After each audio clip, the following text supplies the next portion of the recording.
आता एक वेगळी बातमी आहे। नागपूरच्या मातीत जन्मलेला अनाथ मुलगा आज हजारो मैल दूर असलेल्या नेदरलँड्स देशामधल्या हिमस्टेड शहराचा महापौर झालाय।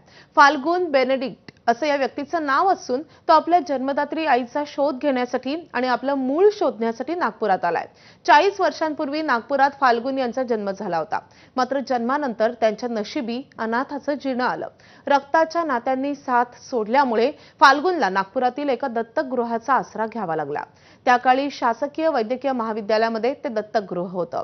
त्यावेळी नेदरलँड्समधील एका दाम्पत्यानं या मुलाला कायदेशीररित्या दत्तक घेतलं।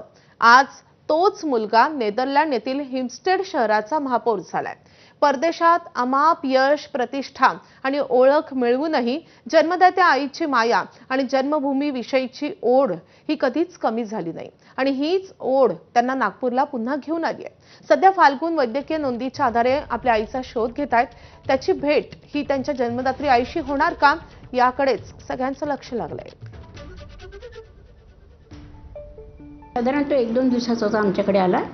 म्हणजे आईने ज्या वेळेला सोडलं तो 1-2 दिवसाचा होता आणि माझ्या माहितीप्रमाणे आता पुष्कळ वर्ष झाले तर तो फेब्रुवारी महिन्यात आणि फाल्गुन महिना सुरू असेल तर आम्ही त्याचं नाव फाल्गुन ठेवलं हो। त्यांनी आपल्या आईचं त्याचा जो डॉक्युमेंट ऑफ सरेंडर असल्यामुळे त्याच्या नॅचरल आईचा पत्ता त्याच्यात होता, पण त्याला आमच्यासोबतचे जे कार्यकर्ते होते त्यांनी सांगितले की आपण शोधू आईला, पण ते जरा कठीण आहे कारण की त्याच्यामध्ये तालुका वगैरे काहीच नव्हतं आणि हेटी हे गाव नागपूरच्या आसपास पुष्कळ असल्यामुळे ते कठीण आहे।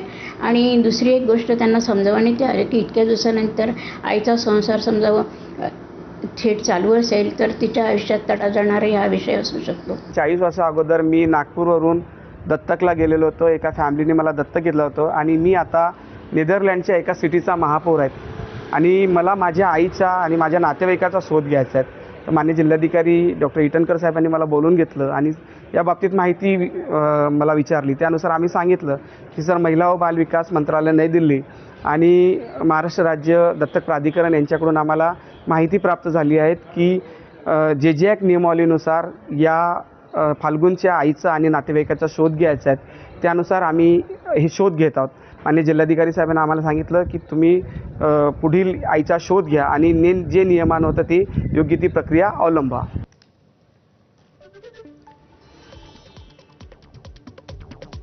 पुढच्या बातमीकडे वळूयात। भंडाऱ्याच्या तुमसर कृषी उत्पन्न बाजार समितीमध्ये कार्यरत रोखपाल या पदावरील महिलेचा विनयभंग केल्याचा प्रकार समोर आलाय। बाजार समितीच्या सचिवानं अश्लील चाळे करत विनयभंग केल्याचा आरोप या महिलेनं केलाय। या प्रकरणी महिला रोखपालाच्या तक्रारीवरून तुमसर पोलिसांनी बाजार समितीचे सचिव अनिल भोयर यांच्या विरोधात गुन्हा दाखल झालाय।